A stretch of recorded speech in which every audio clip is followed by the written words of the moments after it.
ಸ್ನೇಹಿತರೆ ನಮಸ್ಕಾರ. ಈ ವಿಡಿಯೋ ಸೆಷನ್ಗೆ ಎಲ್ಲರಿಗೂ ಸ್ವಾಗತ. ನಾನು ಲಾರೆನ್ಸ್ ಸರ್. ಸ್ನೇಹಿತರೆ, ಈ ಒಂದು ವಿಡಿಯೋ ಸೆಷನ್ ಅಲ್ಲಿ ಲಿಕ್ವಿಡೇಷನ್ ಆಫ್ ಕಂಪನಿ ಚಾಪ್ಟರ್ಗೆ ಸಂಬಂಧಪಟ್ಟಂತೆ ಮತ್ತೊಂದು ಲೆಕ್ಕನ ಮಾಡೋಣ ನಾವು. ನೋಡಿ ಬನ್ನಿ, problem ಓದ್ತೇನೆ.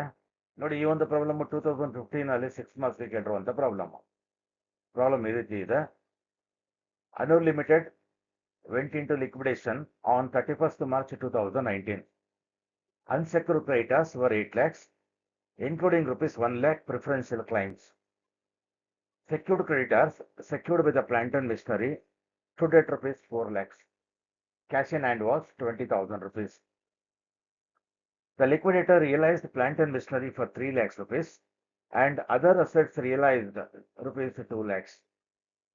The liquidator expenses came to rupees 20,000 and liquidator's remuneration was fixed at 4% of the amount realized, including cash balance, and 2% of the amount distributed to unsecured creditors, including preferential creditors. Prepare liquidator final statement of accounts. ಸ್ನೇಹಿತರೆ, ಈ ಒಂದು ಪ್ರಾರಂಭದಲ್ಲಿ unsecured creditors for 8 lakhs ಅಂತ ಹೇಳ್ತಾರೆ. ನಮ್ಗೆ ಗೊತ್ತಿದೆ, ನಾವು ಕ್ರೆಡಿಟರ್ಸ್ನ ನಾವು ಸೆಕ್ಯೂರ್ಡ್ ಕ್ರೆಡಿಟರ್ ಮತ್ತೆ ಅನ್ಸೆಕ್ಯೂರ್ಡ್ ಅಂತ ಡಿವೈಡ್ ಮಾಡ್ತೀವಿ. ಆ ಅನ್ಸೆಕ್ಯೂರ್ಡ್ ಕ್ರೆಡಿಟರ್ಸ್ ಟೋಟಲ್ ಅಮೌಂಟ್ ಬಂದು 8 lakhs rupees ಅಂತ. ಆ 8 lakhs ಅಲ್ಲಿ ನಾವೇನ್ ಮಾಡ್ತೀವಿ, ಅನ್ಸೆಕ್ಯೂರ್ಡ್ ಕ್ರೆಡಿಟರ್ಸ್ ನ ಪ್ರಿಫರೆನ್ಷಿಯಲ್ ಮತ್ತೆ ಅದರ್ ಅನ್ಸೆಕ್ಯೂರ್ಡ್ ಅಂತ ಡಿವೈಡ್ ಮಾಡ್ತೀವಿ. ಸೊ ಅಲ್ಲಿ ಆ 8 lakhs ಅಲ್ಲಿ 1 ಲಕ್ಷ ಬಂದು ಪ್ರಿಫರೆನ್ಷಿಯಲ್ ಕ್ಲೈಮ್ಸ್ ಅಂತೆ. ಹಾಗಾದ್ರೆ ಮಿಕ್ಕಿದ 7 ಲಕ್ಷ ಏನಾಗಿರುತ್ತೆ, ಅದು ಬಂದು ಅದರ್ ಅನ್ಸೆಕ್ಯೂರ್ಡ್ ಕ್ರೆಡಿಟರ್ಸ್ ಆಗಿರುತ್ತೆ. Secured creditors secured by plant and missionary stood at rupees 4 lakhs.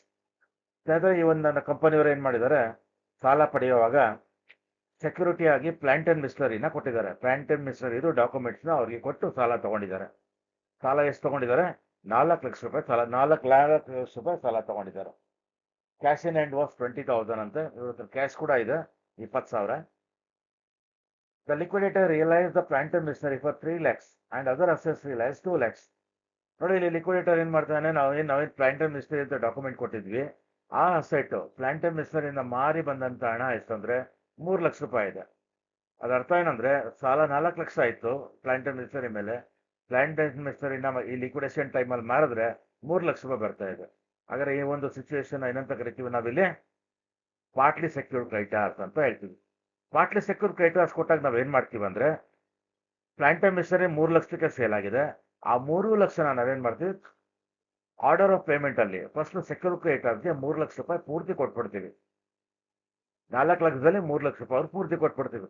ಇನ್ನ 1 ಲಕ್ಷ ಬೆಳೆದಿರುತ್ತೆ, ಅದನ್ನ ನಾವೇನಂತ ಟ್ರೀಟ್ ಅದರ್ ಅನ್ಸೆಕ್ಯೂರ್ಡ್ ಕ್ರೆಡಿಟರ್ಸ್ ಅಂತ ಟ್ರೀಟ್ ಮಾಡಿ ಅದರ್ ಅನ್ಸೆಕ್ಯೂರ್ಡ್ ಕ್ರೆಡಿಟರ್ಸ್ಗೆ ಅದನ್ನ ಆಡ್ ಮಾಡ್ಕೊಳ್ತೀವಿ. ಈ ಪ್ರಾಬ್ಲಮ್ ಅಲ್ಲಿ ಅದರ್ ಅನ್ಸೆಕ್ಯೂರ್ಡ್ ಕ್ರೆಡಿಟರ್ಸ್ 7 ಲಕ್ಷ ಇದೆ. 8 ಲಕ್ಷದಲ್ಲಿ 1 ಲಕ್ಷ ಪ್ರಿಫರೆನ್ಷಿಯಲ್ ಕ್ರೆಡಿಟರ್ಸ್ ಹೋದ್ರೆ 7 ಲಕ್ಷ ಇದೆ. ಆ 7 ಲಕ್ಷದಲ್ಲಿ 1 ಲಕ್ಷ ಮತ್ತೆ ಇದು ಸೆಕ್ಯೂರ್ಡ್ ಕ್ರೆಡಿಟರ್ಸ್ ಬ್ಯಾಲೆನ್ಸ್ ಸೇರ್ಕೊಂಡ್ರೆ ಮತ್ತೆ 8 ಲಕ್ಷ ನಾವು ಅನ್ಸೆಕ್ಯೂರ್ಡ್ ಕ್ರೆಡಿಟರ್ಸ್ ಅಂತ ಟ್ರೀಟ್ ಮಾಡಿ ಅವ್ರಿಗೆ ಪೇಮೆಂಟ್ ಮಾಡ್ಬೇಕಾಗತ್ತೆ. Next para, the liquidator expenses came to rupees 20,000 ಅಂತೆ. ಸೊ ನಮ್ಮ ಸೆಕೆಂಡ್ ಆರ್ಡರ್ ಅಲ್ಲಿ ಲಿಕ್ವಿಡೇಷನ್ ಎಕ್ಸ್ಪೆನ್ಸಸ್ ನ ಲೆಸ್ ಮಾಡುವಾಗ ಇಲ್ಲಿ ಕೊಟ್ಟಿದ್ದಾರೆ, ಅದನ್ನ ಲೆಸ್ ಮಾಡೋಣ. Liquidator remuneration was fixed at 4% of the amount realised including cash balance. So including cash balance ಅಂದಾಗ ಕ್ಯಾಶ್ ಇವತ್ತು ರಿಯಲೈಸ್ ಆಗಲ್ಲ, ಮಾರಕ್ ಆಗೋದಿಲ್ಲ. ಒಂದ್ ವೇಳೆ ಪ್ರಾಬ್ಲಮ್ ಅಲ್ಲಿ ಅಸೆಟ್ ಮಾರೋ ದುಡ್ಡು ಜೊತೆಗೆ ನೀವು ಕ್ಯಾಶ್ನು ಸೇರಿಸ್ಕೊಳ್ಳಿ ಅಂತ ಕೊಟ್ಟಾಗ ನೀವು ಅದನ್ನು ಸೇರಿಸ್ಕೊಂಡು ಅದ್ರ ಮೇಲೆ ನಾವು ಇಲ್ಲಿ 4% ನ ಕ್ಯಾಲ್ಕುಲೇಟ್ ಮಾಡಬೇಕು. And 2% on amount distributed to unsecured creditors including preferential creditors.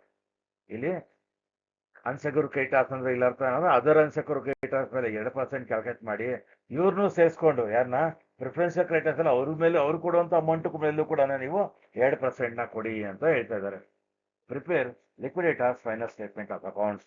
ಸ್ನೇಹಿತರೆ, ಒಂದು ಪ್ರಾಬ್ಲಮ್ ಅಲ್ಲಿ ನಾವು ಕ್ರೆಡಿಟರ್ಸ್ ಬಗ್ಗೆ ಒಂದೆರಡು ನಿಮಿಷ ಡಿಸ್ಕಸ್ ಮಾಡೋಣ. ಕ್ರೆಡಿಟರ್ಸ್ ನಾವು ಯಾವ ರೀತಿ ಡಿಪೆಂಡ್ ಮಾಡ್ತೀವಿ. ಯಾರು ಕ್ರೆಡಿಟರ್ಸ್ ಅಂತ ಹೇಳಿದ್ದೆ ನಾನು, ಯಾರು ಕಂಪನಿಗೆ ಸಾಲ ಕೊಡ್ತಾರೋ ಮತ್ತೆ ಯಾರಿಗೆ ಕಂಪನಿಯವರು ಸಾಲ ಇದಾರೋ, ಡ್ಯೂ ಇದಾರೋ, ಅಮೌಂಟ್ ಬ್ಯಾಲೆನ್ಸ್ ಇದಾರೋ ಅವ್ರನ್ನೆಲ್ಲ ನಾವು ಕ್ರೆಡಿಟರ್ಸ್ ಅಂತ ಕರಿತೀವಿ ಅಂತ ನಾನು ಹೇಳಿದ್ದೆ. ಸೊ ಕ್ರೆಡಿಟರ್ಸ್ ನಾವು 2 ಭಾಗದಲ್ಲಿ ಡಿವೈಡ್ ಮಾಡ್ತೀವಿ.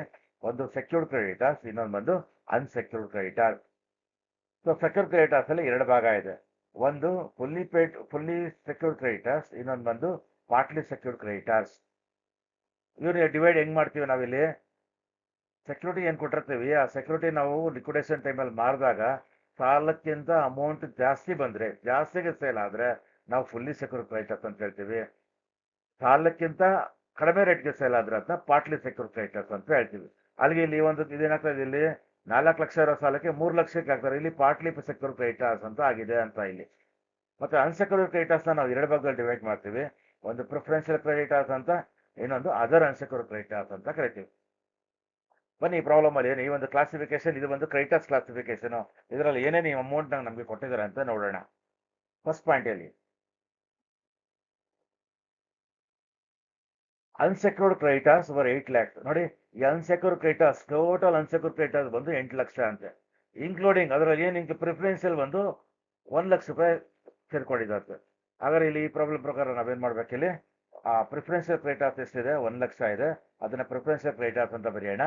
8 ಲಕ್ಷದಲ್ಲಿ ಪ್ರಿಫರೆನ್ಷಿಯಲ್ ಕ್ರೆಡಿಟರ್ಸ್ ಸೇರ್ಕೊಂಡು 1 ಲಕ್ಷ ಸೇರ್ಕೊಂಡು ಅದನ್ನ ತೆಗೆದ್ರೆ ನಾವು ಅದರ್ ಅನ್ಸೆಕ್ಯೂರ್ಡ್ ಕ್ರೆಡಿಟರ್ಸ್ ಆಗಾದ್ರೆ ಎಷ್ಟು ಇರುತ್ತೆ, 7 lakhs rupees ಇರುತ್ತೆ. ಅದು ಸೆಕೆಂಡ್ ಪಾಯಿಂಟ್ ನೋಡೋಣ. Secured creditors secured by the plant and missionary 4 lakhs, 4 lakh ರೂಪಾಯಿ ಇದೆ. ಇಲ್ಲಿ 4 ಲಕ್ಷ ರೂಪಾಯಿ ಇದೆ, ನಾವು ಸಾಲ ತಗೊಂಡಿರೋದು. ಅದರಲ್ಲಿ ಎಷ್ಟಕ್ಕೆ ಮಾಡ್ತಾ ಇದ್ದೀವಿ, ನೆಕ್ಸ್ಟ್ ಪ್ಯಾರಲ್ಲಿ ಹೇಳ್ತಾನೆ, the liquidator realise the plant and missionary for 3 lakhs. ನೋಡಿ, 4 ಲಕ್ಷ ಸಾಲ ಇದೆ, ಆ ಸಾಲಕ್ಕಿಂತ ಕಡಿಮೆ ಅಮೌಂಟ್ಗೆ ಸೇಲ್ ಆಗ್ತಾ ಇದೆ. ಅದಕ್ಕೆ ಏನ್ ಮಾಡ್ತೀವಿ ನಾವು, ಕಡಿಮೆ ಸೇಲ್ ಆದಾಗ ಈ ಒಂದು ಪರಿಸ್ಥಿತಿನ ನಾವು ಪಾರ್ಟ್ಲಿ ಸೆಕ್ಯೂರ್ ಕ್ರೆಡಿಟರ್ಸ್ ಅಂತ ಟ್ರೀಟ್ ಮಾಡಿ, ಎಷ್ಟು ಅಮೌಂಟ್ನ ಕಲೆಕ್ಟ್ ಮಾಡಿರ್ತೀವಿ ಸೇಲ್ ಮಾಡಿದಾಗ ಬಂದಿರುತ್ತೋ ಆ ಅಮೌಂಟ್ನ ಮೊದಲು ನಾವು ಸೆಕ್ಯೂರ್ ಕ್ರೆಡಿಟರ್ಸ್ಗೆ ಕೊಟ್ಬಿಡ್ತೀವಿ. ಅಲ್ಲಿ ಸೆಕ್ಯೂರ್ ಕ್ರೆಡಿಟರ್ಸ್ ಎಷ್ಟು ಕೊಡ್ಬೇಕು, ಇಲ್ಲಿ 3 lakhs ಕೊಡ್ಬೇಕು. ಹಾಗಾದ್ರೆ ಇನ್ನೊಂದು ಲಕ್ಷ ಏನ್ ಮಾಡ್ಬೇಕು, ಅದರ್ ಅನ್ಸೆಕ್ಯೂರ್ ಕ್ರೆಡಿಟರ್ಸ್ಗೆ ನಾವು ಆಡ್ ಮಾಡ್ಬೇಕು. ಇಲ್ಲಿ ಆಡ್ ಮಾಡ್ತೀವಿ ನೋಡಿ, ಅದರ್ ಅನ್ಸೆಕ್ಯೂರ್ ಕ್ರೆಡಿಟರ್ಸ್ಗೆ ಆ 1 ಲಕ್ಷ ರೂಪಾಯಿನ ಆಡ್ ಮಾಡಿ. ಹಾಗಾದ್ರೆ ಈ ಒಂದು ಪ್ರಾಬ್ಲಮ್ ಅಲ್ಲಿ ನಾವು ಅದರ್ ಅನ್ಸೆಕ್ಯೂರ್ ಕ್ರೆಡಿಟರ್ಸ್ಗೆ ಅವರು ಸಮಯ ಬಂದಾಗ ಎಷ್ಟು ಅಮೌಂಟ್ ಕೊಡ್ಬೇಕಾಗತ್ತೆ, 8 lakhs rupees ಕೊಡ್ಬೇಕಾಗತ್ತೆ. ಇದು ಒಂದು ಕ್ರೆಡಿಟರ್ಸ್ ಸಂಬಂಧಪಟ್ಟಂಗೆ. ಮತ್ತೆ ಇಲ್ಲಿ ಪಾಸಿಬಲ್ ಕೇಸಸ್ 2%, ನೋಡಿ ಇಲ್ಲಿ 2% ಆನ್ ಅಮೌಂಟ್ ರೆಮ್ಯುನರೇಷನ್ ಇಲ್ಲಿ ಯಾವ ರೀತಿಯಲ್ಲಿ ಕೇಳಿದ್ದಾರೆ ಅಂತ ನಾನು ಹೇಳ್ತೀನಿ. ಇಲ್ಲಿ 2% on amount distributed to unsecured creditors ಅಂತೆ.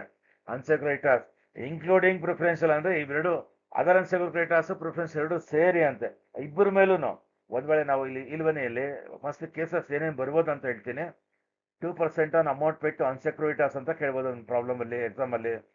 2% on amount paid to unsecured creditors including preference creditors ಅಂತ ಕೇಳ್ಬೋದು. 2% amount paid to unsecured creditors other than excluding preferential creditors ಅಂತಾನು ಕೇಳ್ಬೋದು. ಒಂದ್ ವೇಳೆ ಏನಾದ್ರು ನೀವೇನಾದ್ರು 2% on amount paid to unsecured creditors ಅಂತ ಕೇಳಿದ್ರೆ ಇಲ್ಲಿ ಪ್ರಿಫರೆನ್ಷಿಯಲ್ ಕ್ರೆಡಿಟರ್ಸ್ ಬಗ್ಗೆ ಆಗ್ಲಿ ಅದರ್ ಅನ್ಸೆಕ್ಯೂರ್ಡ್ ಕ್ರೆಡಿಟರ್ಸ್ ಬಗ್ಗೆ ಇನ್ಫಾರ್ಮೇಶನ್ ಇಲ್ಲ. ಸೊ ಟೋಟಲ್ ಅಂದ್ರೆ ಇಬ್ರು ಸೇರಿ ಇರ್ತಾರೆ. ಸೊ ಅದರಿಂದ ನೀವೇನ್ ಮಾಡ್ಬೇಕಂದ್ರೆ ಇಲ್ಲಿ ಪ್ರಿಫರೆನ್ಷಿಯಲ್ ಕ್ರೆಡಿಟರ್ಸ್ ಏನ್ ಪೇಮೆಂಟ್ ಮಾಡ್ತೀರೋ ಅದ್ರ ಮೇಲೂ ಪರ್ಸೆಂಟೇಜ್ ರೆಮ್ಯುನರೇಷನ್ ಕ್ಯಾಲ್ಕುಲೇಟ್ ಮಾಡಬೇಕು. ಮತ್ತೆ ಅದರ್ ಸೆಕ್ಯೂರ್ಡ್ ಕ್ರೆಡಿಟರ್ಸ್ಗೆ ಏನ್ ನೀವು ಅದರ್ ಅನ್ಸೆಕ್ಯೂರ್ಡ್ ಕ್ರೆಡಿಟರ್ಸ್ಗೆ ನೀವೇನ್ ಪೇಮೆಂಟ್ ಮಾಡ್ತೀರಾ ಅವ್ರ ಮೇಲೂ ಕೂಡ ಪರ್ಸೆಂಟೇಜ್ ರೆಮ್ಯುನರೇಷನ್ ಕ್ಯಾಲ್ಕುಲೇಟ್ ಮಾಡಬೇಕಾಗತ್ತೆ. ಹಾಗೆ ಎರಡನೇ ಕೇಸಲ್ಲೂ ಅಷ್ಟೇ 2% amount paid to unsecured creditors including ಅಂದ್ರೆ ಅವ್ರನ್ನ ಸೇರಿಸ್ಕೊಳ್ಳಿ ಅಂದಾಗ ಇಬ್ಬರು ಮೇಲೆ ಪೇಮೆಂಟ್ ಪ್ರಿಫರೆನ್ಷಿಯಲ್ ಕ್ಯಾಪಿಟಲ್ಗೆ ನೀವು ಪೇಮೆಂಟ್ ಮಾಡಿದ್ರೆ ಅದ್ರ ಮೇಲೂ ಪರ್ಸೆಂಟೇಜ್ ರೆಮ್ಯುನರೇಷನ್ ಕ್ಯಾಲ್ಕುಲೇಟ್ ಮಾಡಬೇಕು. ಅದರ್ ಅನ್ಸೆಕ್ಯೂರ್ಡ್ ಕ್ರೆಡಿಟರ್ಸ್ ಪೇಮೆಂಟ್ ಮಾಡಿದ್ರೆ ಅದ್ರ ಮೇಲೂ ಕೂಡ ನೀವು ಪೇಮೆಂಟ್ ನ ಕ್ಯಾಲ್ಕುಲೇಟ್ ಮಾಡಬೇಕಾಗತ್ತೆ. ಒಂದ್ ವೇಳೆ 2% on amount paid to unsecured creditors other than excluding preferential creditors ಅಂತ ಏನಾದ್ರು ಕೊಟ್ಟಿದ್ರೆ ನಾವು other than excluding preference creditors ನ ಬಿಟ್ಬಿಟ್ರೆ ಅನ್ಸೆಕ್ಯೂರ್ಡ್ ಅಲ್ಲಿ ಇನ್ನು ಉಳಿಯೋದೇ other unsecured creditors. Other unsecured ಕ್ರೆಡಿಟರ್ಸ್ಗೆ ನಾವೇನ್ ಪೇಮೆಂಟ್ ಮಾಡ್ತೀವಿ ಅವ್ರು ಅದ್ರ ಮೇಲೆ ಮಾತ್ರ ನಾವೇನ್ ಮಾಡ್ಬೇಕಂತೆ ಪರ್ಸೆಂಟೇಜ್ ತಗೊಂಡು ರೆಮ್ಯುನರೇಷನ್ ಕ್ಯಾಲ್ಕುಲೇಟ್ ಮಾಡ್ಬೇಕಾಗತ್ತೆ. ಈ ಪ್ರಾಬ್ಲಮ್ ಅಲ್ಲಿ ಈ ಮೂರು ಕೇಸಲ್ಲಿ ಈ ಪ್ರಾಬ್ಲಮ್ ಅಲ್ಲಿ ಯಾವ ಕೇಸ್ ತಗೊಂಡಿದ್ದಾರೆ ನೋಡಿ, ಇಲ್ಲಿ ಒತ್ತಿ ನೋಡಿ. 2% on amount distributed to unsecured creditors including preferential creditors ಅಂತ ಇದೆ.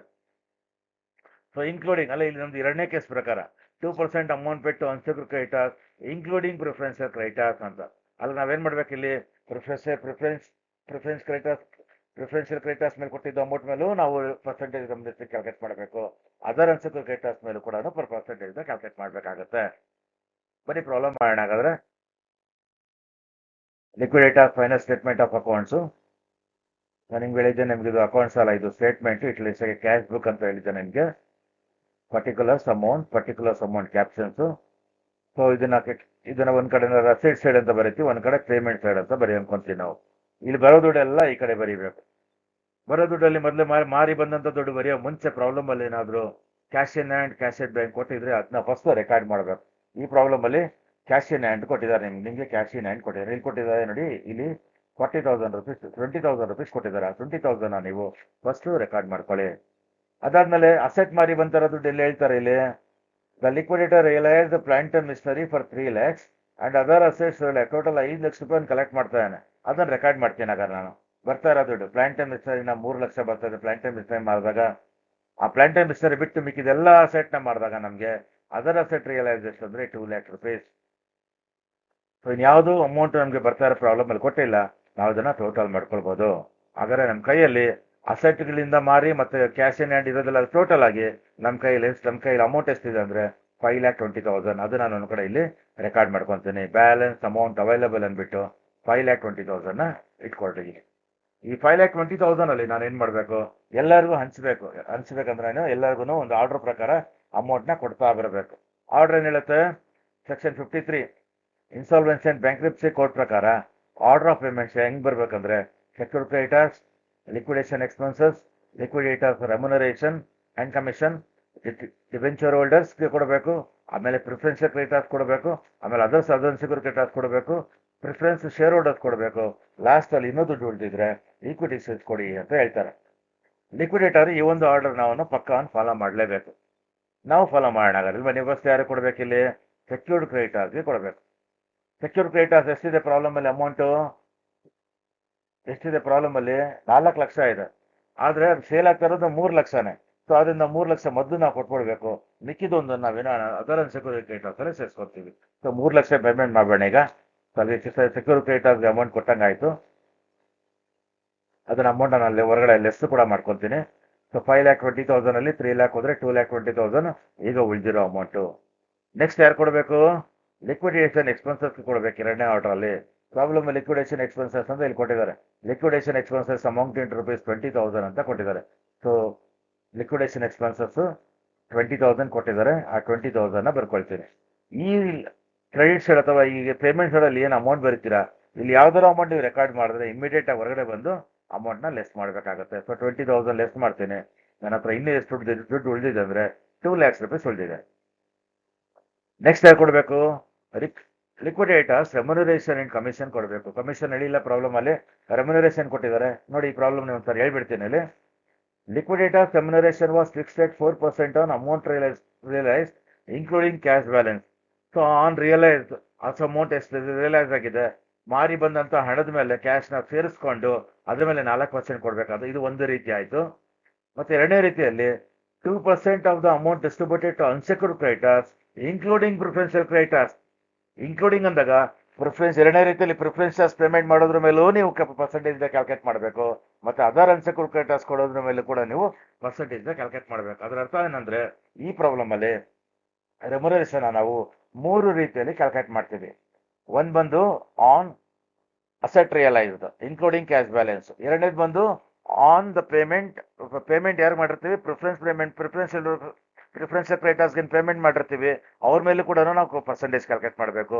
ಮತ್ತೆ ಅದರ್ ಅನ್ಸೆಕ್ಯೂರ್ಡ್ ಕ್ರೆಡಿಟರ್ಸ್ ಮೇಲೆ ಕೂಡ ಕ್ಯಾಲ್ಕುಲೇಟ್ ಮಾಡಬೇಕು. 3 ರೀತಿಯಲ್ಲಿ ನಾವಿಲ್ಲಿ ಒಂದು ಪೇಮೆಂಟ್ ನ ಮಾಡಬೇಕು. ಬನ್ನಿ, ನಾನು ಬರೀತೀನಿ. ಅಲ್ಲಿ ನಾವೇನ್ ಮಾಡ್ತಾ ಇದೀವಿ, ಲಿಕ್ವಿಡೇಟರ್ ರೆಮ್ಯುನರೇಷನ್ ನಾವೇನ್ ಮಾಡ್ತಾ ಇದೀವಿ ಇಲ್ಲಿ ಕ್ಯಾಲ್ಕುಲೇಟ್ ಮಾಡ್ತಾ ಇದೀವಿ. ಒಂದು ಆನ್ ಅಮೌಂಟ್ ರಿಯಲೈಸ್ಡ್ ಒಂದು ಕ್ಯಾಲ್ಕುಲೇಟ್ ಮಾಡಬೇಕು. Number 2 on preferential creditors payment ಮಾಡಿದ್ರೆ ಅದ್ರ ಮೇಲೂ ಅಮೌಂಟ್ ಕ್ಯಾಲ್ಕುಲೇಟ್ ಮಾಡಬೇಕು. ಮೂರನೇದು ಅದರ್ ಅನ್ಸೆಕ್ಯೂರ್ಡ್ ಕ್ರೆಡಿಟರ್ಸ್ ಪೇಮೆಂಟ್ ಮಾಡಿದ್ರು ಕೂಡ ನಾವೇನ್ ಮಾಡ್ಬೇಕು, ಇಲ್ಲಿ ಕ್ಯಾಲ್ಕುಲೇಟ್ ಮಾಡ್ಬೇಕಾಗತ್ತೆ. ಬನ್ನಿ ಒಂದೊಂದೇ ಚೆಕ್ ಮಾಡಿ. ನಮ್ಮ ಕೈಲಿ ಯಾವ್ದು ಪಾಸಿಬಿಲಿಟಿ ಆಗೋದು ಅದನ್ನ ಪಾಸಿಬಲ್ ಇದೆ ಅದೆಲ್ಲ ಚೆಕ್ ಮಾಡಬೇಡ. ಆನ್ ಅಮೌಂಟ್ ರಿಯಲೈಸ್ ಎಷ್ಟಾಗಿರೋ ಟೋಟಲ್ ಆಗಿ ನಮ್ಗೆ ಇಲ್ಲಿ 5,20,000 ಪ್ರಾಬ್ಲಮ್ ಅಲ್ಲಿ ಹೇಳಿದ್ದಾರೆ. ಅಕಸ್ಮಾತ್ ಏನಾರು ಅವನು 4% ಆನ್ ಅಮೌಂಟ್ ರಿಯಲೈಸ್ ಅಂತ ಹೇಳ್ಬಿಟ್ಟು ಇನ್ಕ್ಲೂಡಿಂಗ್ ಕ್ಯಾಶ್ ಬ್ಯಾಲೆನ್ಸ್ ಕೊಟ್ಟಿಲ್ಲ ಅಂತಿದ್ರೆ 20,000 ತಗೊಳ್ತಾ ಇರಲಿಲ್ಲ. ನಾನು ಖಾಲಿ 5 lakhs ಮೇಲೆ ಮಾತ್ರ ತಗೊಳ್ತಾ ಇದ್ದೆ. ಇನ್ಕ್ಲೂಡಿಂಗ್ ಕ್ಯಾಶ್ ಬ್ಯಾಲೆನ್ಸ್ ಅಂತ ಅವ್ರು ಹೇಳಿರೋದ್ರಿಂದ, ಸ್ಪೆಸಿಫೈ ಮಾಡಿರೋದ್ರಿಂದ ಅವಾಗ ನಾನು ಪೂರ್ತಿ ಅಮೌಂಟ್ ತಗೊಳ್ತೀನಿ. 5,20,000 ಮೇಲೆ ಕ್ಯಾಲ್ಕುಲೇಟ್ ಮಾಡ್ಬೋದು. ಸೊ ಎಷ್ಟು ಪರ್ಸೆಂಟು, 4% ಕ್ಯಾಲ್ಕುಲೇಟ್ ಮಾಡಬೇಕು. ಸೊ 4/4/100 ಅಂದಾಗ ಅಮೌಂಟ್ ಎಷ್ಟಾಗುತ್ತೆ, 5,20,000 ಇಂಟು 4/100 ಮಾಡಿದಾಗ ನಿಮಗೆ 20,800 ಬರ್ತಾ ಇದೆ. ಇದು ಒಂದು ರೀತಿಯಲ್ಲಿ. ಸೊ ಅದು ಯಾವಾಗ ನೀವು ಅಮೌಂಟ್ ಎಂಟ್ರಿ ಮಾಡ್ತೀರಾ ಅಮೌಂಟ್ ಕಾಲಮ್ ಅಲ್ಲಿ, ಇಮಿಡಿಯೇಟ್ ಆಗಿ ಅದನ್ನ ಲೆಸ್ ಮಾಡಿಬಿಡ್ಬೇಕು. 2 lakhs ಅಲ್ಲಿ 20,800 ಲೆಸ್ ಮಾಡ್ರೆ ನಿಮಗೆ 1,79,200 rupees ಉಳಿಯುತ್ತೆ. ನೆಕ್ಸ್ಟ್ ಎರಡನೇ ರೀತಿಯಲ್ಲಿ ಆನ್ ಪ್ರಿಫರೆನ್ಷಿಯಲ್ ಕ್ರೆಡಿಟರ್ಸ್ ಏನು ಅಮೌಂಟ್ ಕ್ಯಾಲ್ಕುಲೇಟ್ ಮಾಡ್ಕೊಡ್ತೀರೋ, ಪೇಮೆಂಟ್ ಮಾಡ್ತೀರೋ ಅದ್ರ ಮೇಲೆ ಕ್ಯಾಲ್ಕುಲೇಟ್ ಮಾಡಿ. ಅಂದ್ರೆ ಪ್ರಿಫರೆನ್ಷಿಯಲ್ ಕ್ರೆಡಿಟರ್ಸ್ ಬರೋದು 5ನೇ ಹಂತದಲ್ಲಿ, ನಾವಿನ್ನ 3ನೇ ಹಂತದಲ್ಲಿ ಇದ್ದೀವಿ. ಸೊ ಇನ್ನ ಅದು ಬಂದಿಲ್ಲ. ಅದು ಬಂದಾಗ ನಾವು ಕೊಡೋಣ. ಅದರ್ ಅನ್ಸೆಕ್ಯೂರ್ ಕ್ರೆಡಿಟರ್ಸ್ 6ನೇ ಹಂತದಲ್ಲಿ ಬರ್ತಾರೆ. ಅವ್ರಿಗೂ ಕೊಟ್ಟಾಗ ನಾವು ಅದನ್ನ ಫಿಲಪ್ ಮಾಡ್ಕೊಳ್ಳೋಣ. ಅಲ್ಲಿವರೆಗೂ ಬ್ಲ್ಯಾಂಕ್ ಬಿಟ್ಟಿರ್ತೀನಿ. ಮುಂದಕ್ಕೆ ಹೋಗ್ತೀನಿ ನಾನು ಹಾಗಾದ್ರೆ. ನೆಕ್ಸ್ಟ್ ಯಾರು ಕೊಡ್ಬೇಕು? ರೆಮ್ಯುನರೇಷನ್ ಆದ್ಮೇಲೆ ಡಿಬೆಂಚರ್ಸ್ಗೆ ಕೊಡಬೇಕು. ಪ್ರಾಬ್ಲಮಲ್ಲಿ ಡಿಬೆಂಚರ್ಸ್ ಕೊಟ್ಟಿದ್ದಾರೆ. ಪ್ರಾಬ್ಲಮಲ್ಲಿ ಚೆಕ್ ಮಾಡಿ. ಪ್ರಾಬ್ಲಮಲ್ಲಿ ಡಿಬೆಂಚರ್ಸ್ ಕೊಟ್ಟಿಲ್ಲ. ಪ್ರಾಬ್ಲಮಲ್ಲಿ ಸೊ ಡಿಬೆಂಚರ್ಸ್ ಅಮೌಂಟ್ ಕೊಡಂಗಿಲ್ಲ. ಹಾಗಾದ್ರೆ ನೆಕ್ಸ್ಟ್ ಯಾರು ಕೊಡಬೇಕು? ಡಿಬೆಂಚರ್ ಆದ್ಮೇಲೆ ಪ್ರಿಫರೆನ್ಷಿಯಲ್ ಕ್ರೆಡಿಟರ್ಸ್ ಕೊಡಬೇಕು. ಪ್ರಿಫರೆನ್ಷಿಯಲ್ ಕ್ರೆಡಿಟರ್ಸ್ ಎಷ್ಟಿದೆ? 1 ಲಕ್ಷ ರೂಪಾಯಿ ಇದೆ ಇಲ್ಲಿ. 1 ಲಕ್ಷ ರೂಪಾಯಿ ಇನ್ಕ್ಲೂಡಿಂಗ್ ಪ್ರಿಫರೆನ್ಷಿಯಲ್ ಕ್ಲೈಮ್ಸ್ 1 ಲಕ್ಷ ಅಂತ ಹೇಳ್ತಾ ಇದ್ದಾನೆ. ಸೊ ಪ್ರಿಫರೆನ್ಷಿಯಲ್ ಕ್ರೆಡಿಟರ್ಸ್ ಕೊಡೋಣ. ನಮ್ಮ ಹತ್ರ ದುಡ್ಡು ಎಷ್ಟಿದೆ? 1,79,200 ಇದೆ. ನಾವು ಕೊಡ್ಬೇಕಾಗಿರೋ ಪ್ರಿಫರೆನ್ಸ್ ಎಷ್ಟು ಕೊಡ್ಬೇಕಾಗಿರೋದು ಇಲ್ಲಿ? 1 ಲಕ್ಷ ರೂಪಾಯಿ ಕೊಡ್ಬೋದಲ್ಲ ಅಮೌಂಟಲ್ಲಿ. ಸೊ ಕೊಟ್ಬಿಡಿ ಹಾಗಾದ್ರೆ. ಸೊ 1 ಲಕ್ಷ ರೂಪಾಯಿ ಕೊಟ್ಬಿಡಿ. ಅಮೌಂಟ್ ಕೊಟ್ಕೊಳ್ಳೇನೆ 1 ಲಕ್ಷ ರೂಪಾಯಿನ ಲೆಸ್ ಮಾಡ್ಕೊಳ್ಳಿ. ಹಾಗಾದ್ರೆ ನಿಮ್ಮ ಕೈಯಲ್ಲಿ ಎಷ್ಟಿದೆ? 79,200 ಇದೆ. ಸೊ ಹಾಗಾದ್ರೆ ಇಲ್ಲಿ 2ನೇ ಹಂತದ ರೆಮ್ಯುನರೇಷನ್ ಕ್ಯಾಲ್ಕುಲೇಟ್ ಮಾಡ್ಬೋದು. ಪ್ರಿಫರೆನ್ಷಿಯಲ್ ಕ್ರೆಡಿಟರ್ಸ್ ಎಷ್ಟು ಕೊಡ್ತೀರೋ ಅದ್ರ ಮೇಲೆ ಎಷ್ಟು ಪರ್ಸೆಂಟ್ ಹೇಳಿದ್ರು? 2% ಕ್ಯಾಲ್ಕುಲೇಟ್ ಮಾಡಿ ಅಂತ ಹೇಳಿದ್ದಾರೆ. ಇಲ್ಲಿ ನಾವು ಯೋಚನೆ ಮಾಡಬೇಕು. ಪ್ರಿಫರೆನ್ಷಿಯಲ್ ಕ್ರೆಡಿಟರ್ಸ್ಗೆ ಪೂರ್ತಿ ಅಮೌಂಟ್ ಕೊಡ್ತಾ ಇದೀವ, ಕಡಿಮೆ ಅಮೌಂಟ್ ಕೊಡ್ತಾ ಇದೀವ? ಅವ್ರದ್ದು 1 ಲಕ್ಷಕ್ಕೆ 1 ಲಕ್ಷನೂ ಕೊಡ್ತಾ ಇದೀವಿ. ಪೂರ್ತಿ ಅಮೌಂಟ್ ಕೊಡ್ತಾ ಇದ್ರೆ 2% ಇದ್ರೆ 2/100 ಅಂತ ಬರ್ಕೊಳ್ಬೇಕು. ಪೂರ್ತಿ ಅಮೌಂಟ್ ಕೊಡ್ತಾ ಇದ್ರೆ 4% ಇದ್ರೆ 4/100 ಅಂತ ಬರ್ಕೊಳ್ಬೇಕು. ಒಂದ್ ವೇಳೆ ಪೂರ್ತಿ ಅಮೌಂಟ್ ಕೊಡ್ತಾ ಇಲ್ಲ, ಕಡಿಮೆ ಅಮೌಂಟ್ ಕೊಡ್ತಾ ಇದೀವಿ, ಮತ್ತೆ ಅದ್ರ ಪರ್ಸೆಂಟೇಜ್ ಆಫ್ ರೆಮ್ಯುನರೇಷನ್ ಸೇರ್ಕೊಂಡಿದೆ ಅಂತ ಕೊಟ್ಟಾಗ 2% ಕೊಟ್ರೆ 2/102 ಅಂತ ಬರ್ಕೊಳ್ಬೇಕು. 4% ಕೊಟ್ರೆ 4/104 ಅಂತ ಬರ್ಕೊಳ್ಬೇಕು. ಇಲ್ಲಿ ಪೂರ್ತಿ ಅಮೌಂಟ್ ಪೇಮೆಂಟ್ ಮಾಡ್ತಾ ಇರೋದ್ರಿಂದ ನಾನು ಇಲ್ಲಿ ಕ್ಯಾಲ್ಕುಲೇಟ್ ಮಾಡ್ತೇನೆ. 2% ಕ್ಯಾಲ್ಕುಲೇಟ್ ಮಾಡ್ತೀನಿ. 1 ಲಕ್ಷ ರೂಪಾಯಿ ಪೂರ್ತಿ ಅಮೌಂಟ್ ಕೊಡ್ತಾ ಇರೋದ್ರಿಂದ ನಾನು ಏನ್ ಬರೀತೀನಿ? 2/100 ಅಂತ ಬರ್ಕೊಳ್ತೀನಿ. ಅಲ್ಲಿಗೆ 2,000 ರೂಪೀಸ್ ಆಗುತ್ತೆ. ಸೊ ಯಾವಾಗ 2,000 ಅಮೌಂಟ್ ಕಾಲಮ್ ಬರ್ದೆ ಇಮಿಡಿಯೇಟ್ ಆಗಿ ನಾನು ಹೊರಗಡೆ ಬಂದು ಅಮೌಂಟ್ನ ಲೆಸ್ ಮಾಡಿಬಿಡ್ತೀನಿ. ಸೊ 79,200 ಅಲ್ಲಿ 2,000 ಹೋದ್ರೆ 77,200 ಉಳಿದಿರುತ್ತೆ. ಆಯ್ತು. ಇಲ್ಲಿ ಪ್ರಿಫರೆನ್ಷಿಯಲ್ ಕ್ರೆಡಿಟರ್ಸ್ ಕೊಟ್ಟಿದ್ದಾಯ್ತು, ಮತ್ತೆ ಅಲ್ಲಿ ಅದಕ್ಕೆ ಸಂಬಂಧಪಟ್ಟದ ರೆಮ್ಯುನರೇಷನ್ ಕೊಟ್ಟಿದ್ದು ಆಯ್ತು. ನೆಕ್ಸ್ಟ್ ಯಾರು ಕೊಡಬೇಕು? ಅದರ್ ಅನ್ಸೆಕ್ಯೂರ್ಡ್ ಕ್ರೆಡಿಟರ್ಸ್ಗೆ ಕೊಡಬೇಕು. ಬನ್ನಿ ಅದರ್ ಅನ್ಸೆಕ್ಯೂರ್ಡ್ ಕ್ರೆಡಿಟರ್ಸ್ಗೆ ಕೊಡೋಣ. ಎಷ್ಟು ಕೊಡ್ಬೇಕು ಅದರ್ ಅನ್ಸೆಕ್ಯೂರ್ಡ್ ಕ್ರೆಡಿಟರ್ಸ್ಗೆ? 8 lakhs rupees ಕೊಡಬೇಕು. 7 lakhs rupees original amount. Secure creditor ಕಡಿಮೆ ಸೇಲ್ ಆಗಿ 1 ಲಕ್ಷ ಸೇರಿಸ್ಕೊಂಡಿದ್ವಲ್ಲ, ಪೂರ್ತಿ 8 ಲಕ್ಷ ಕೊಡಬೇಕು. ಆದ್ರೆ ನಮ್ಮ ಹತ್ರ ದುಡ್ಡು ಎಷ್ಟಿದೆ? ಅಮೌಂಟ್ ಎಷ್ಟಿದೆ? ಬ್ಯಾಲೆನ್ಸ್ 77,200 ಅಷ್ಟೇ ಇದೆ ನಮ್ಮ ಹತ್ರ. ಸೊ ಇಷ್ಟು ಕೊಡೋಣ ಅಂದ್ರೆ ಕೊಡೋಕ್ಕಾಗೋದಿಲ್ಲ. ಯಾಕೆ ಹೇಳಿ? ಇವ್ರು ಕೊಡೋ ಮುಂಚೆ 3ನೇ ಹಂತದಲ್ಲಿ ರೆಮ್ಯುನರೇಷನ್ ಇಲ್ಲಿ 2% ಬೇರೆ ಅದರ್ ಅನ್ಸೆಕ್ಯೂರ್ಡ್ ಕ್ರೆಡಿಟರ್ಸ್ಗೆ ಬ್ಲ್ಯಾಂಕ್ ಬಿಟ್ಟಿದೀವಿ, ಅದು ಅವ್ರಿಗೆ ಬೇರೆ ಕೊಡಬೇಕು. ಅದರ ಅರ್ಥ ಏನಂದ್ರೆ ಪ್ರಾಬ್ಲಮ್ ಹೇಳ್ತಾ ಇರೋದು, ಒಂದ್ ವೇಳೆ ನೀವು ಅದರ್ ಅನ್ಸೆಕ್ಯೂರ್ಡ್ ಕ್ರೆಡಿಟರ್ಸ್ಗೆ 100 ರೂಪಾಯಿ ಕೊಟ್ರೆ ಅದಕ್ಕೆ 2% ಕ್ಯಾಲ್ಕುಲೇಟ್ ಮಾಡಿ ಅಂತ ಹೇಳಿದ್ದು. 2% ಕ್ಯಾಲ್ಕುಲೇಟ್ ಮಾಡಿ. ಇಲ್ಲಿ 100 ರೂಪಾಯಿ ಕೊಡ್ತಾ ಇಲ್ಲ, ನಾವು ಕಡಿಮೆ ಕೊಡ್ತಾ ಇದೀವಿ. ಅಂದ್ರೆ 100 ರೂಪಾಯಿ ಕೊಟ್ರೆ 2% ಅಂದ್ರೆ 102% ಆಯ್ತು. ಈ ಉಳಿದಿರೋ ಅಮೌಂಟ್ ಅಲ್ಲಿ ಅದು ರೆಮ್ಯುನರೇಷನ್ ಪಾರ್ಟ್ ಸೇರ್ಕೊಂಡಿದೆ, ಇವ್ರಿಗೆ ಕೈಗೆ ಸೇರ್ಬೇಕಾಗಿರೋ ಅಮೌಂಟ್ ಕೂಡ ಸೇರ್ಕೊಂಡಿದೆ. ಅದರಿಂದ ಫಸ್ಟ್ ಈ ತರ ಕ್ಯಾಲ್ಕುಲೇಟ್ ಮಾಡ್ತೇವೆ. ನೋಡಿ, ನನ್ನ ಹತ್ರ ಉಳಿದಿರೋದು 77,200. ಈ 77,200 ಅಲ್ಲಿ ಇವ್ರದ್ದು 100 ರೂಪಾಯಿದು, ಅವ್ರದ್ದು 2 ರೂಪಾಯಿ, 102 ರೂಪಾಯಿ ಸೇರಿರೋದು. ಡಿವೈಡ್ ಬೈ 102, ಇಬ್ಬರದು 102 ಆದ್ರೆ, ಇಬ್ಬರಿಗೂ ಸೇರಿರೋದಾದ್ರೆ ನಾನು ಕ್ಯಾಲ್ಕುಲೇಟ್ ಮಾಡೋ ರೆಮ್ಯುನರೇಷನ್ 2 ರೂಪೀಸ್ ಎಷ್ಟು ಅಂತ ಕ್ಯಾಲ್ಕುಲೇಟ್ ಮಾಡಿದ್ರೆ ನಿಮ್ಗೆ ಬರುತ್ತೆ 1,514 ಬರುತ್ತೆ. ಯಾವಾಗ 1,514 ಬರೀತೀರಾ, ಇಮಿಡಿಯೇಟ್ ಆಗಿ ಅಷ್ಟು ಅಮೌಂಟ್ ನ ಲೆಸ್ ಮಾಡಿದಾಗ ನಿಮ್ಗೆ ಸಿಗುತ್ತೆ 75,686. ಸೊ ಇಲ್ಲಿ ನೋಡಿ, ಅಮೌಂಟ್ ಮೇಲೂ ಆಯ್ತು, ಪ್ರಿಫರೆನ್ಷಿಯಲ್ ಕ್ರೆಡಿಟರ್ಸ್ ಮೇಲೂ ಆಯ್ತು, ಅದರ್ ಅನ್ಸೆಕ್ಯೂರ್ಡ್ ಕ್ರೆಡಿಟರ್ಸ್ ಮೇಲೂ ಆಯ್ತು. ಸೊ ಅಲ್ಲಿಗೆ ಅದರ ಅರ್ಥ ಏನಂದ್ರೆ ನಾವು ರೆಮ್ಯುನರೇಷನ್ ಕ್ಲಿಯರ್ ಮಾಡಿದೀವಿ ಅಂತ. ಇನ್ನು ಎಲ್ಲಾರು ಆರ್ಡ್ರಲ್ಲೂ ಎಲ್ಲರದ್ದು ಆಗಿದೆ. ಇನ್ನು ಕೊಡ್ಬೇಕಾದ್ರೆ ಅದರ್ ಅನ್ಸೆಕ್ಯೂರ್ಡ್ ಕ್ರೆಡಿಟರ್ಸ್ ಉಳಿದಿದ್ದ ಅಮೌಂಟ್ ನ ಕೊಟ್ಬೇಡ. ಹಾಗಾದ್ರೆ 75,686 ನ ಉಳಿದವ್ರಿಗೆ ಕೊಟ್ಬೇಡ. ಯಾರಿಗೆ? ಅದರ್ ಅನ್ಸೆಕ್ಯೂರ್ಡ್ ಕ್ರೆಡಿಟರ್ಸ್ಗೆ ಕೊಟ್ಬೇಡ. ಸೊ ಅದನ್ನ ಕೊಟ್ಕೊಳ್ಳೇನೆ ಅಮೌಂಟ್ ಲೆಸ್ ಮಾಡಿದ್ರೆ ನಿಮ್ ಕೈಲಿರುವಂತ ಹಣ ಏನಾಗುತ್ತೆ? ನಿಲ್ಲಾಗಿರುತ್ತೆ. ಸೊ ಅವ್ರಿಗೆ ಕೊಡ್ಬೇಕಾಗಿರೋದು 8 ಲಕ್ಷ ಕೊಡ್ಬೇಕಾಗಿತ್ತು. ಆಕ್ಚುಲಿ ಕೊಡ್ತಾ ಇರೋದು 75,000 ರೂಪಾಯಿ. 75,680 ರೂಪಾಯಿ ಕೊಡ್ತಾ ಇದೀವಿ. ಹಾಗೆ 1 ರೂಪಾಯಿ ಎಷ್ಟು ಸೇರ್ತು ಅವ್ರಿಗೆ, ಎಷ್ಟು ಲಾಸ್ ಆಯ್ತು ಅದನ್ನ ಚೆಕ್ ಮಾಡಿದಾಗ ನಮ್ಗೆ ಗೊತ್ತಾಗತ್ತೆ. ಇಲ್ಲಿ ಟೋಟಲ್ ಮಾಡ್ಕೊಳ್ಳಿ. ಸೇಮ್ 5,20,000 ಬರುತ್ತೆ. ಅದ್ರ ಮುಂಚೆ ಅವ್ರಿಗೆ ಎಷ್ಟು ಸೇರಿದೆ ಅಂತ ಚೆಕ್ ಮಾಡೋಣ. ನಾವು ಕೊಡ್ತಾ ಇರೋ ಅಮೌಂಟ್ ಅವ್ರು ಕೊಡ್ಬೇಕಾಗಿರೋದು 8 ಲಕ್ಷ ಕೊಡ್ಬೇಕಾಗಿತ್ತು. ಆದ್ರೆ ಕೊಡ್ತಾ ಇರೋ ಅಮೌಂಟ್ ಎಷ್ಟು? 75,686 ರೂಪೀಸ್ ಕೊಡ್ತಾ ಇದೀವಿ. ಸೊ ಮಾಡಿದಾಗ ಎಷ್ಟಾಗುತ್ತೆ ಅಂದ್ರೆ 10 ಪೈಸೆ, ಅಪ್ರಾಕ್ಸಿಮೇಟ್ಲಿ 10 ಪೈಸೆ ಬರುತ್ತೆ. 1 ರೂಪಾಯಿನಲ್ಲಿ 10 ಪೈಸೆ ಮಾತ್ರ ದುಡ್ಡು ವಾಪಸ್ ಬರ್ತಾ ಇದೆ. 90% ಅವ್ರಿಗೆ ಲಾಸ್ ಆಯ್ತು. ಇಲ್ಲ 100 ರೂಪಾಯಿನಲ್ಲಿ 10 ರೂಪಾಯಿ ಬರ್ತಾ ಇದೆ, 90 ರೂಪೀಸ್ ಲಾಸ್ ಆಯ್ತು ಅಂತ. ಸೊ ಇಲ್ಲಿಗೆ ಇಷ್ಟು ಮಾಡಿದ್ರೆ ನಮ್ಗೆ liquidators final statement of account close ಆಗುತ್ತೆ. ಈ ಒಂದು ವೇಳೆ ನೀವು ಮಾಡೋದು ಸರಿ ಇಲ್ವಾ ಅಂತ ಚೆಕ್ ಮಾಡೋದಾದ್ರೆ ನೀವು ಚೆಕ್ ಮಾಡ್ಕೊಳ್ಳಿ. ಚೆಕ್ಕಲ್ಲಿ ಯಾರು ತಗೊಳ್ತೀನಿ ಅಮೌಂಟು? ನಾನು ಇವಾಗ ಇಲ್ಲಿ 2/100 ಮಾಡೋವಾಗ ಯಾರಿಗೆ unsecure credit other unsecure credit 2/12 ಮಾಡುವಾಗ 2/102 ಮಾಡುವಾಗ ನಮ್ಗೆ ಎಷ್ಟು ಅಮೌಂಟ್ ಅವ್ನು ಕೊಡ್ತೀವಿ ಅಂತ ಗೊತ್ತಿರಲಿಲ್ಲ. ಆದ್ರೆ ಇವಾಗ ಗೊತ್ತಿದೆ ಅಮೌಂಟ್ ಎಷ್ಟು 75 ಅಂತ ಗೊತ್ತಿದ್ರೆ ಅಮೌಂಟು 2/102. ಗೊತ್ತಿಲ್ಲ ಅಂದ್ರೆ ಅಮೌಂಟು ಏನಾದ್ರು ಸೇರ್ಕೊಂಡಿದ್ರೆ 2/1 ಗೊತ್ತಿದ್ರೆ ಅಮೌಂಟು ನೀವು 2/100 ಹಾಕೊಳ್ಬೇಕು. ಗೊತ್ತಿಲ್ದಿರೋ ಮತ್ತೆ ಏನೇನೋ ಪರ್ಸೆಂಟೇಜ್ ಸೇರ್ಕೊಂಡಿದೆ ಅಂತ ಕೊಟ್ರೆ ಅದಕ್ಕೆ 2/102 ಅಂತ ಹಾಕೊಳ್ತೇವೆ. ಸೊ ಇಲ್ಲಿ ಚೆಕ್ ಮಾಡ್ತೀನಿ ನೋಡಿ, ಇಲ್ಲಿ ಕೊಡ್ತಾರೋ ಅಮೌಂಟ್ 75,686. ಅದಕ್ಕೆ ಕೊಡ್ತಾರೋ ಅಮೌಂಟ್ ಮೇಲೆ 2% ನಾವು 2/100 ಮಾಡಿದ್ರೆ ಕರೆಕ್ಟಾಗಿ ಅದು ಕೂಡ 1,514 ಆಗುತ್ತೆ. ಅದಕ್ಕೆ ನಾವು ಇಲ್ಲಿ ಏನು ಅನ್ಸೆಕ್ಯೂರ್ ಕ್ರೆಡಿಟ್ ಆಗಿ ಇಲ್ಲಿ ಕ್ಯಾಲ್ಕುಲೇಟ್ ಮಾಡಿದ್ರೆ ರೆಮ್ಯುನರೇಷನ್ ಅದು ಕರೆಕ್ಟ್ ಆಗಿದೆ ಅಂತ. ಸ್ನೇಹಿತರೆ, ಈ ಒಂದು ವಿಡಿಯೋ ಸೆಷನ್ ನಿಮ್ಗೆ ಈ ಒಂದು ಪ್ರಾಬ್ಲಮ್ ನಿಮ್ಗೆ ಅರ್ಥ ಆಗಿದೆ ಅಂತ ಭಾವಿಸ್ತೇನೆ. ಮತ್ತೆ ಈ ಒಂದು ವಿಡಿಯೋ ಸೆಷನ್ ಲೈಕ್ ಮಾಡಿ, ನೀವು ಬೇರೆ ವಿದ್ಯಾರ್ಥಿಗಳ ಅಥವಾ ನಿಮ್ಮ ಫ್ರೆಂಡ್ಸ್ಗೆಲ್ಲ ಶೇರ್ ಮಾಡಿ, ಮತ್ತೆ ದಯಮಾಡಿ ಈ ಒಂದು ಚಾನಲ್ ಎಲ್ಲ ಸಬ್ಸ್ಕ್ರೈಬ್ ಮಾಡಿ ಅಂತ ಹೇಳ್ತಾ ಮುಂದಿನ ವಿಡಿಯೋ ಸೆಷನ್ ಅಲ್ಲಿ ಇನ್ನೊಂದು ಪ್ರಾಬ್ಲಮ್ ಜೊತೆ ನಿಮ್ಮ ಜೊತೆ ಭೇಟಿ ಆಗ್ತೇನೆ. ಅಲ್ಲಿವರೆಗೂ ನಮಸ್ಕಾರ. Thank you very much.